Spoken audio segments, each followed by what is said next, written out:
Baik, Bismillahirrahmanirrahim. Bismillah, alhamdulillah, wassalatu wassalamu ala rasulillah. Selamat pagi, tetap semangat pagi walaupun sudah siang ya Bapak Ibu ya. Tetap semangat mengikuti kegiatan pada hari ini. Sungguhlah tidak benar yang disampaikan oleh Mas Yebi tadi kalau anak mudanya keluar belakangan gitu. Ini hanya pelengkap saja materi yang disampaikan oleh Bu Ibnu, Bu Ani ya, saya biasanya panggilnya Bu Ibnu.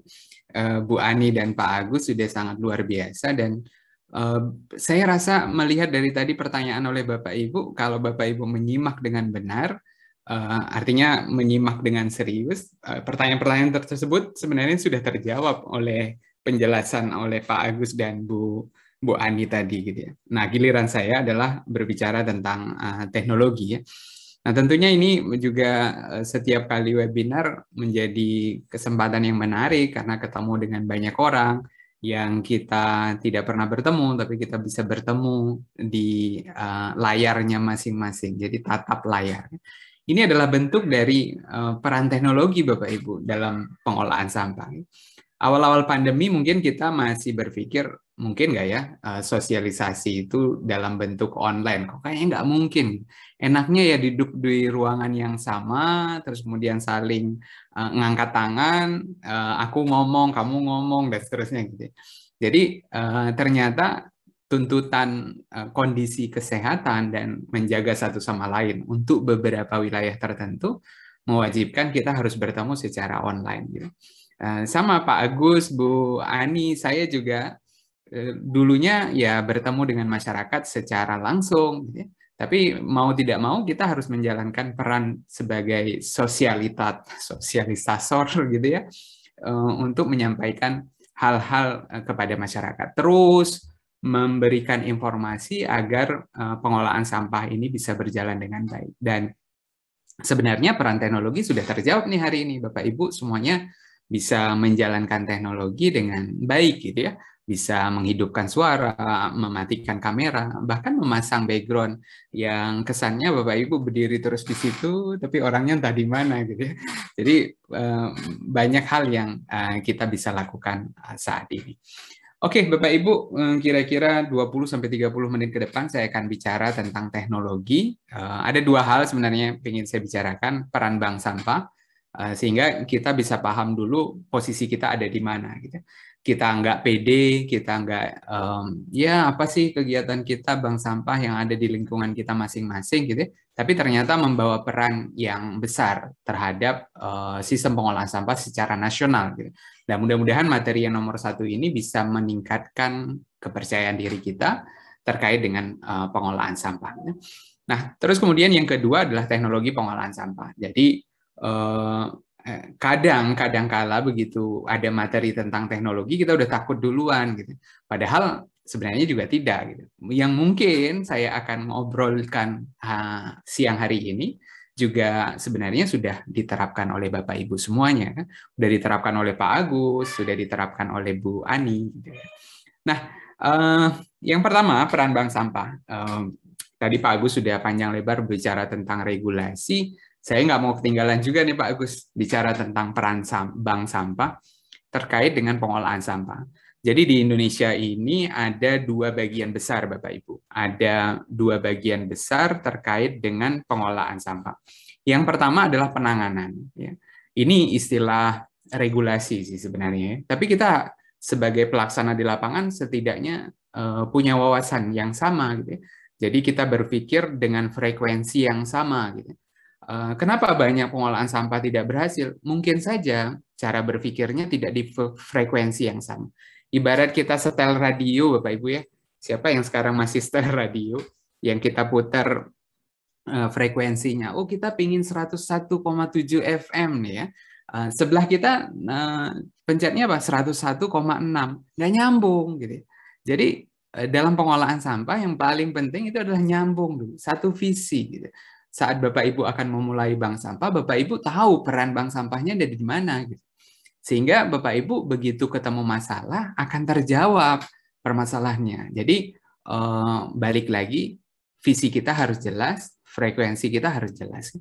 Nah, dalam penanganan sampah diminta ada 70% bagian agar dapat dikelola oleh sebuah kota.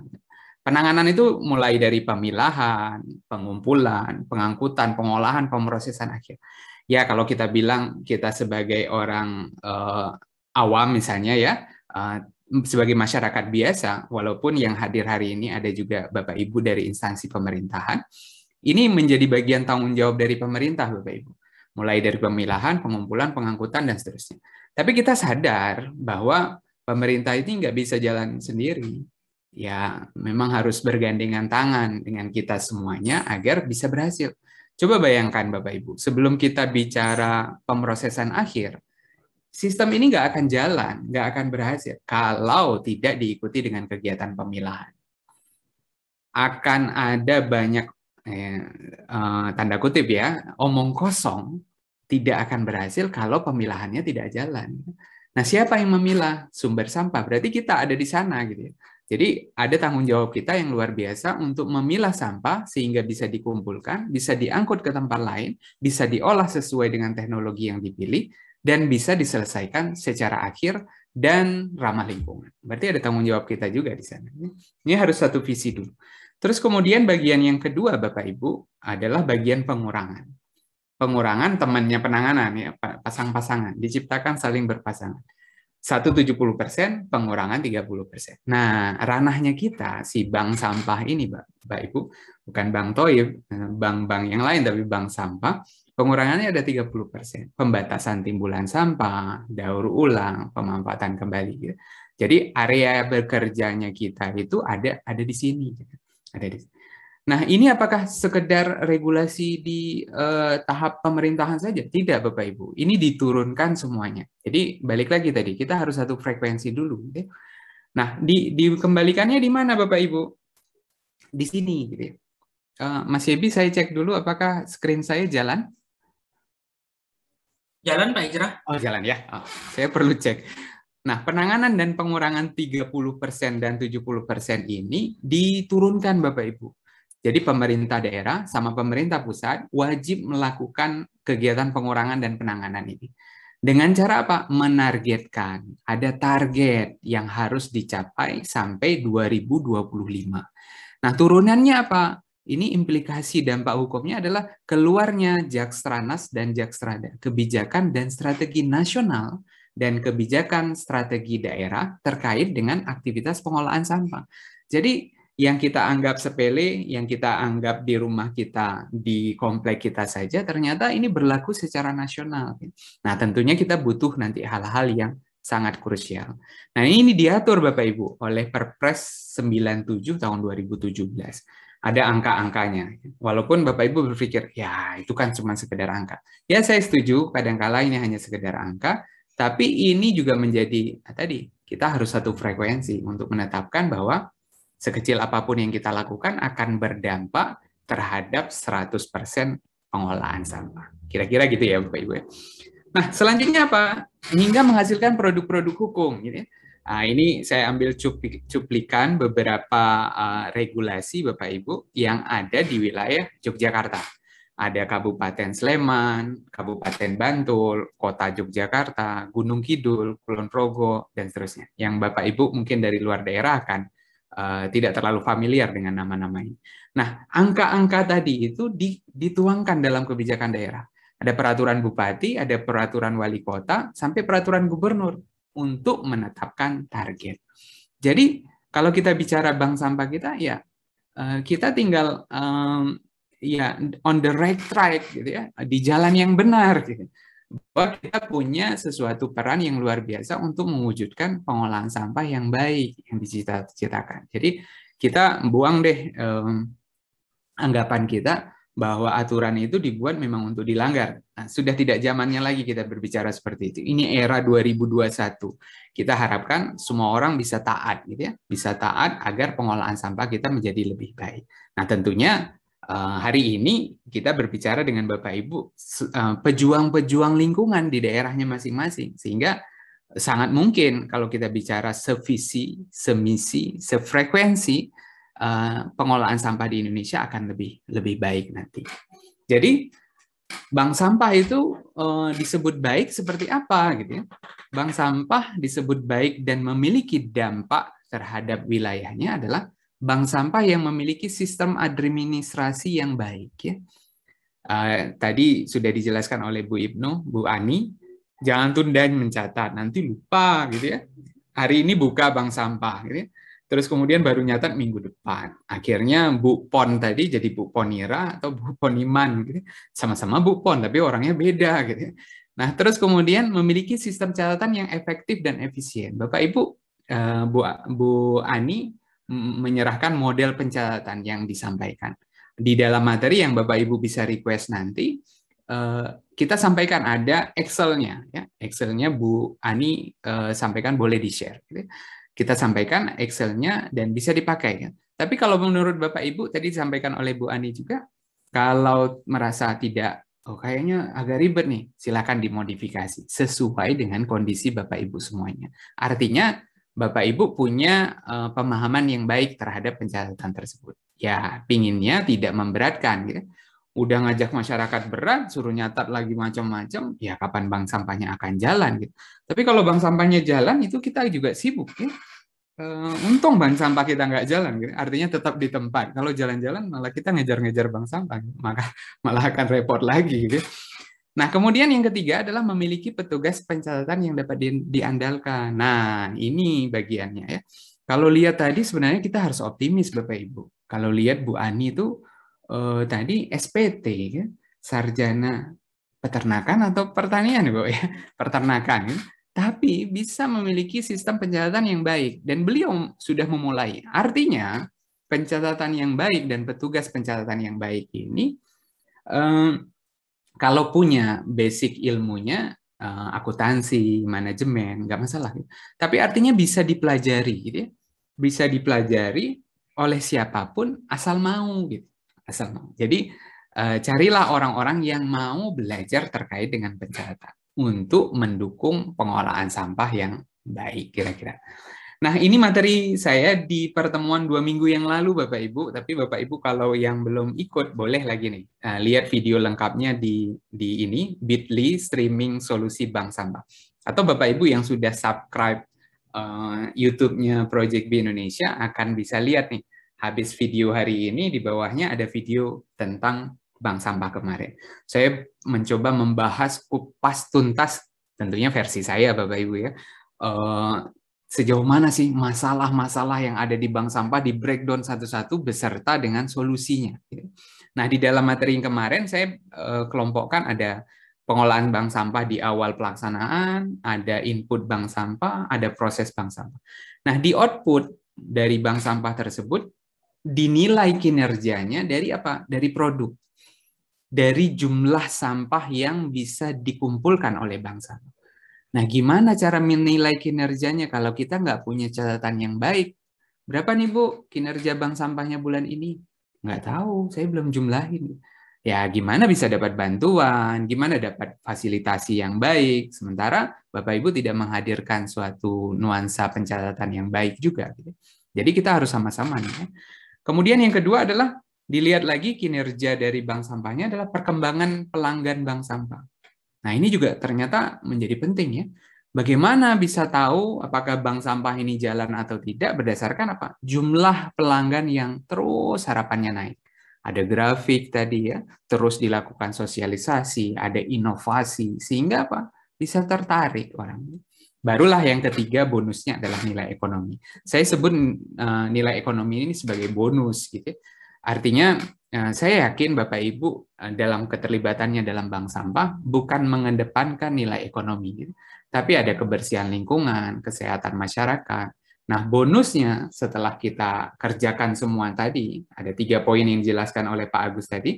Yang pertama, yang kedua kita kerjakan, bonusnya adalah yang ketiga. Kita dapatkan sesuatu, sumber daya berupa nilai ekonomi yang meningkat. Nah, harapannya di situ. Jadi poinnya adalah bagaimana dinilai bank sampah yang baik, ya Bapak Ibu harus melakukan pencatatan yang baik. Jadi mumpung temanya adalah memulai bank sampah, mudahnya memulai bank sampah. Kenapa temanya mudahnya memulai bank sampah? Ini adalah secara psikologis diajak bahwa bank sampah itu mudah kok dibangun. Yang sulit apa? Mempertahankannya. Jadi mudah dibangun, tapi yang sulit adalah mempertahankannya. Jadi mengajak Bapak Ibu bangun bank sampah di tempat Bapak Ibu semuanya, atau dengan sistem yang lain, untuk bisa mewujudkan kita menjadi insan-insan yang peduli dan cinta terhadap lingkungan.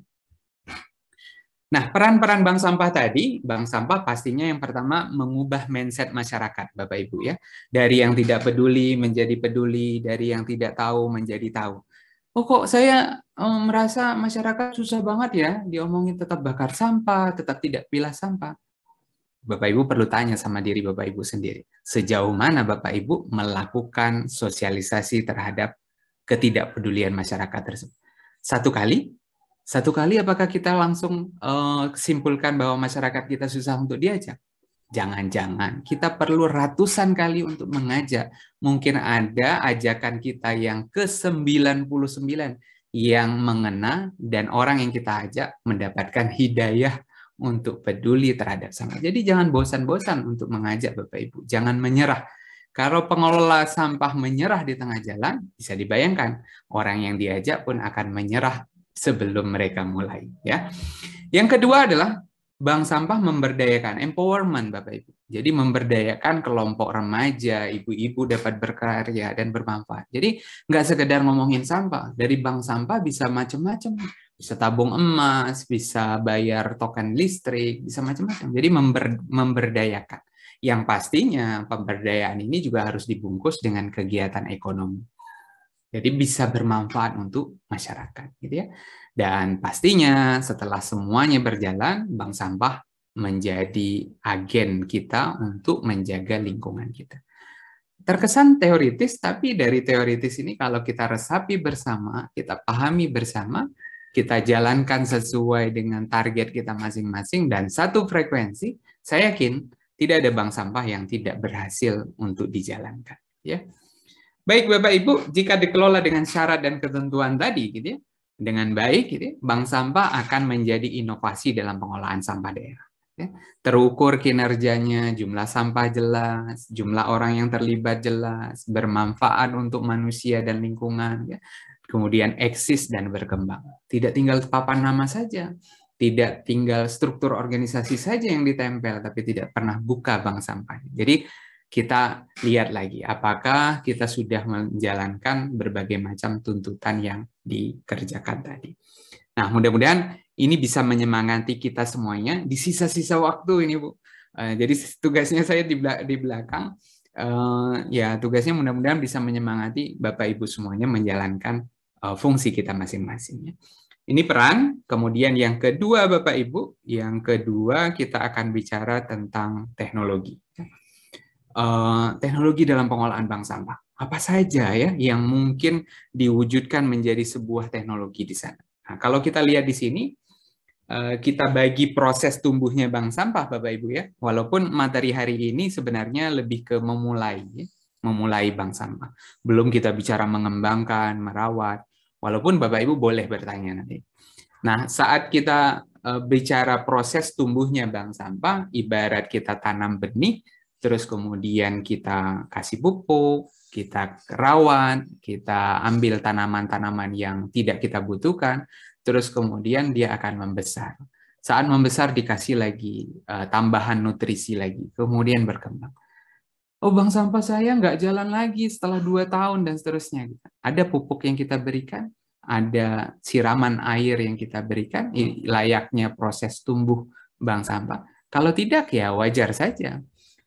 Gelombang cinta kita atau janda bolong kita atau macam-macam bunga sekarang tidak tumbuh gitu.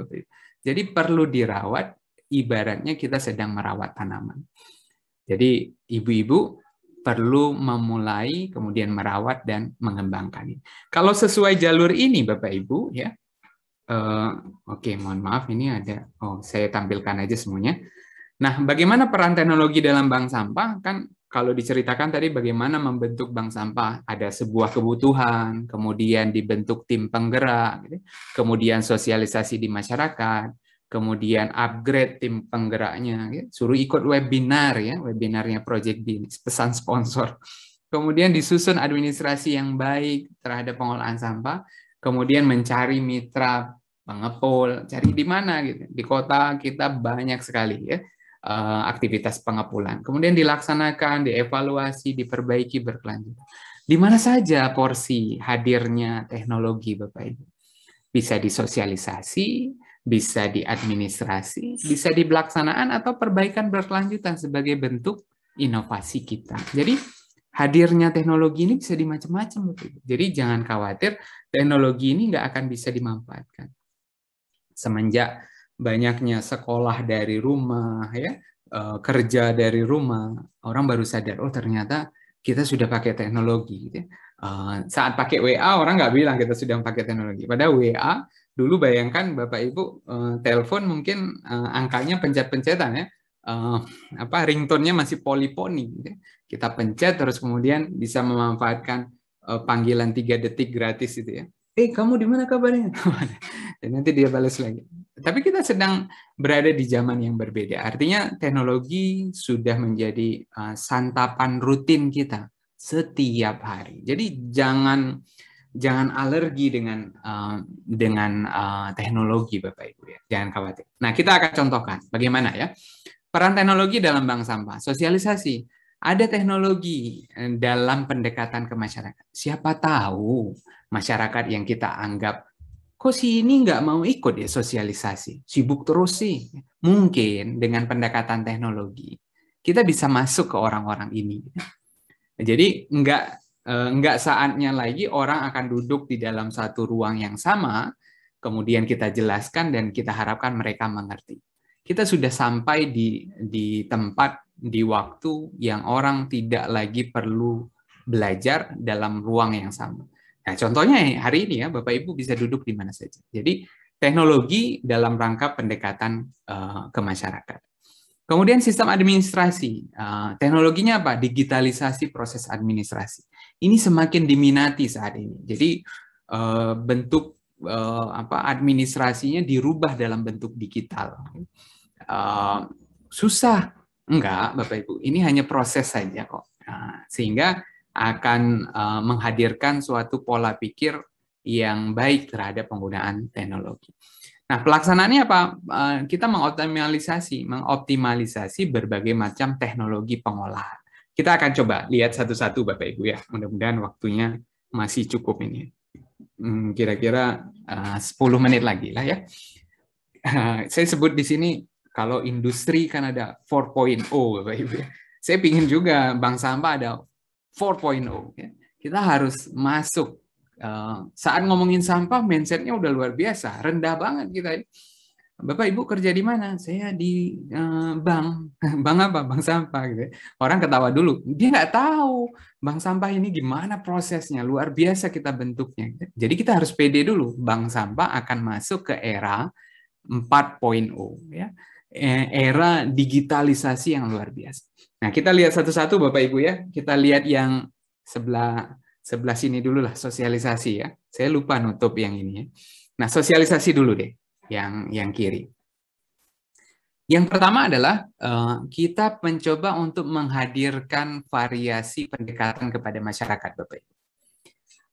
Misalnya bisa diambil sosialisasi konvensional untuk menghadirkan orang, butuh tempat, butuh konsumsi, butuh sewa proyektor, gitu, butuh pemateri, ya, menjadi digital, ya, menjadi sosialisasi digital tapi dalam tanda kutip sederhana, gitu. Misal di kampung kita punya nih grup WA, kita bisa nih buat poster digital, atau nggak usah buat lah, tinggal cari di Google, gitu, cara pilah sampah, cari gambarnya. Oh, ini ada yang cocok nih sama pilihan pemilahan saya, ambil. Download, terus kemudian kirim ke grup WA. Itu dalam bentuk sosialisasi. Jadi orang diharapkan tidak harus duduk lagi mendengarkan kita cerita. Ya, siapa tahu ada hidayah tadi yang masuk lewat sana. Bisa kita share PDF. Materi hari ini di-share nih. Ya. Terus kemudian di-share gambar. Nah, itu adalah prinsip-prinsip digital sederhana. Sudah memanfaatkan teknologi. Dan kita yakin mungkin 90% orang Indonesia sekarang sudah pakai WA. Gitu. Artinya dia punya fasilitas walaupun dengan berbagai macam bentuk ya. Tapi sangat mungkin kita kembangkan, kita manfaatkan untuk mensosialisasikan tentang bank sampah. Yang kedua adalah sosialisasi lanjutan, gitu ya.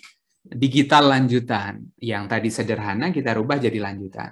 Misalnya pengelola bank sampahnya sekali-sekali boleh nih suruh ngikut virtual meetingnya Zoom di Project B Indonesia. Dikirim nih perwakilannya untuk ikut, mencerahkan gitu ya. Ada apa sih di luar sana? Kok saya kayak gini-gini aja gitu untuk melihat perkembangan yang ada di Indonesia. Lewat Gimit, lewat Teams dan seterusnya. Atau Bapak Ibu yang buat sendiri gitu ya. Saya nggak bisa, nggak langganan Zoom. Boleh kok Bapak Ibu, asal punya email bisa buat Zoom sendiri untuk 40 menit saja, free. Ya. Kalau nggak mau pakai, oh saya nggak cukup nih ngomong harus 1 jam, ya. Pakai Gimit. Gimit free, Bapak Ibu. Syaratnya hanya punya email saja. Atau pakai Teams. Jadi pilihan-pilihan teknologi ini kita harus belajar memang. Syaratnya Bapak Ibu harus punya niat untuk berubah. Bahwa dengan memasukkan teknologi, mungkin kita bisa ajak anak-anak muda, gitu ya, Karang Taruna, atau Bapak Ibu yang lebih sibuk dengan aktivitas di kantor, kita bisa masuk di sana. Pengelola bank sampah harus punya semangat belajar. Yang pasti juga harus punya alat. Ya. Punya alat artinya apa? Punya email. Bapak Ibu hari ini rasanya nggak mungkin nggak ikut acara hari ini kalau tidak punya email. Ya. Punya nomor WA pasti ya. Atau software tambahan yang lain. Bisa pakai Canva. Canva itu di HP Bapak Ibu. Template desainnya sudah ada. Tinggal kita ketikkan kata-kata saja gitu ya. Kata-kata. Di pertemuan yang lalu saya mencoba untuk membagikan bagaimana cara buat logo bank sampah. Dengan cara yang sederhana. Jadi artinya kita punya kesempatan yang luar biasa untuk belajar. Kemudian ada PowerPoint dan berani mencoba. Pastinya untuk sosialisasi. Jadi sudah memanfaatkan teknologi, Bapak Ibu. Ya. Terus kemudian untuk administrasi, dari catat sederhana, yang penting rapi, tertib, transparan, dan dapat dipertanggungjawabkan. Kemudian pelan-pelan berubah menjadi bentuk digital. Dari buku mungkin ke file Excel. File Excel-nya mau pakai yang punya Bu Ani? Boleh. Ada dikasih sama panitia nanti. Kalau file Excel-nya kurang cukup, tenaga kita sudah mumpuni, pakai yang namanya Google Sheet. Gratis, Bapak Ibu. Jadi, si ketua bank sampah bisa cek, di saat bersamaan sekretaris bisa cek, bagian teller juga bisa cek. Buka di HP masing-masing. Pakai Google Sheet namanya. Atau memaksimalkan aplikasi yang ada, Bapak Ibu. Bisa pakai Smash, bisa pakai simba.id. Ajak instansi pemerintahan di kota Bapak Ibu masing-masing untuk sosialisasi bagian ini. Karena dari kementerian sudah mengharapkan ini arahnya ke sini, ada digitalisasi lewat Smash dan simba.id. Sistemnya sangat-sangat simpel Bapak Ibu. Asal Bapak Ibu mau catat aktivitas yang dilakukan oleh bank sampah Bapak Ibu semua. Ini akan ribet, akan rumit kalau Bapak Ibu nggak punya catatan. Apa yang mau dicatat nggak punya catatan gitu. Jadi sistem administrasi kita ajak untuk menggunakan teknologi. Barulah kalau kita ngomongin tentang pelaksanaan ya, ada inovasi ya, tentang pengelolaan, ada konversi nilai rupiah, mungkin menjadi kebutuhan pokok, kasih sembako nih, investasi emas, tabung sampah jadi emas, operasional bulanan misalnya untuk bayar listrik, air, telepon, pulsa, atau paket data, atau beli voucher e-money ya, OVO, GoPay. Saya nggak pernah pakai GoPay gitu ya. Nggak apa-apa Bapak Ibu. Mungkin anaknya pakai untuk belanja, untuk beli online dan seterusnya. Kemudian optimalisasi pengolahan organik, anorganik, dan residu. Jadi di dalam pelaksanaan bank sampah, jangan diharapkan bank sampah itu akan berjalan sendiri Bapak Ibu. Butuh sentuhan, ya. Terus inovasi. Jadi nggak gitu-gitu aja. Jadi butuh inovasi. Nah, untuk menghadirkan ini kita coba bantu Bapak Ibu. Mudah-mudahan bisa bermanfaat untuk Bapak Ibu. Dalam bagian ini kita hadirkan ada tool sosialisasi yang Bapak Ibu bisa akses ya dalam webinar ini. Karena saya diminta oleh panitia untuk kita buat-buat aja tapi peserta nggak dapat apa-apa, gimana Pak? Gitu. Ya sudah, kita kasih ke peserta pengolahan sampah rumah tangga siap pakai bentuknya PowerPoint. Silakan dipakai untuk sosialisasi. Disesuaikan dengan wilayahnya masing-masing. Wilayah pedesaan ada dikasih satu file, ada 40-an slide. Mau hapus, mau tambah, silakan. Kemudian lokasi perkotaan ada. Lokasi tempat ibadah, saya mau sosialisasi di gereja, di masjid, silakan. Tapi saya kasih tahu nih, di file lokasi tempat ibadah, ini ada beberapa Bapak Ibu ya, tapi tidak bermaksud untuk mencampurkan semuanya. Tapi Bapak Ibu tinggal dipilih saja. Saya pengen yang Islam, berarti yang Kristen, yang Protestan, yang Hindu, yang Buddha dihilangkan ya. Saya pengen yang Kristen, yang lain dihilangkan. Jadi tinggal dipilih oleh Bapak Ibu sehingga bisa dipakai. Dan di komen di bagian bawahnya itu ada kira-kira dari gambar ini saya perlu sampaikan apa. Kita kasih notes-nya juga agar Bapak Ibu bisa. Jadi nggak ada banyak sekali yang kontak kita, DM-nya ke panitia. Kita sulit nih sosialisasi, nggak ada materi sosialisasi. Nah ini hari ini kita kasih. Nah tergantung Bapak Ibu mau request atau tidak materi tersebut. Ini adalah bagian di video yang kemarin, Bapak Ibu ya, yang saya kotak-kotakan adalah peran kinerja bank sampah yang bisa kita libatkan, ada potensi penerapan teknologi di sana. Sosialisasi lewat grup WA tadi, sosialisasi dengan elegan dan menarik, nggak pakai daster, Bapak Ibu ya. Sosialisasi depan temannya mungkin dengan tampilan yang menarik, poster yang mengajak, yang menarik, dan pastinya Bapak Ibu ini juga penting nih, mudah diakses. Jadi bisa tahu orang bank sampah. Ini bank sampahnya Bu Ibnu nih, Bu Ani nih, bank sampah Kasturi sudah bisa diakses lewat Google apa ini ya, Gmaps ya, Google Map. Ini juga penting untuk menandakan eksistensi kita. Gitu. Sudah ada papan nama, terus kemudian bisa dicek rutenya, tinggal klik rute, terus kemudian sudah diarahkan. Belok kiri, belok kanan, dan seterusnya. Kemudian jangan lupa untuk memanfaatkan berbagai macam jalur. Saya sebutnya pentahelix. Ya. Akademisi, bisnis, community, dan pemerintahan, serta media. Misalnya, saya coba ketik nih, Bank Sampah Kasturi lewat Google. Ternyata ketemu 84.600 hasil. Kenapa sebanyak ini? Bu Ani sangat senang menerima mahasiswa yang penelitian, mahasiswa yang melakukan tugas, media yang mau meliput. Jangan tolak Bapak Ibu. Semuanya kita ambil sebagai bentuk eksistensi kita. Mungkin ini bisa menyemangati kita semua. Dengan hadirnya kita di sana, dipastikan kita bisa, mungkin kita akan jadi lebih bermanfaat. Malah saya pernah mendengar satu kalimat yang menandakan bahwa di zaman 2020 ini, kalau kita ketik nama kita di Google tapi nggak ada yang keluar, berarti kita tidak dikenal oleh orang. Jadi silakan ketik nama masing-masing di Google, keluar nggak? Nah, kalau keluar seperti Kasturi ini, ini sudah luar biasa. Kemudian selanjutnya adalah, ini ada beberapa slide lagi, mudah-mudahan tidak lama lagi. Pak Yebi sudah kode-kode ini ya.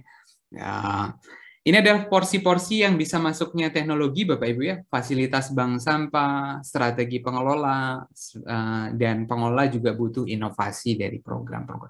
Jadi bank sampah ibarat tadi tanaman perlu dipupuk, dikasih air, supaya seger terus. Supaya semangat. Karena tugasnya dia adalah mengubah mindset masyarakat.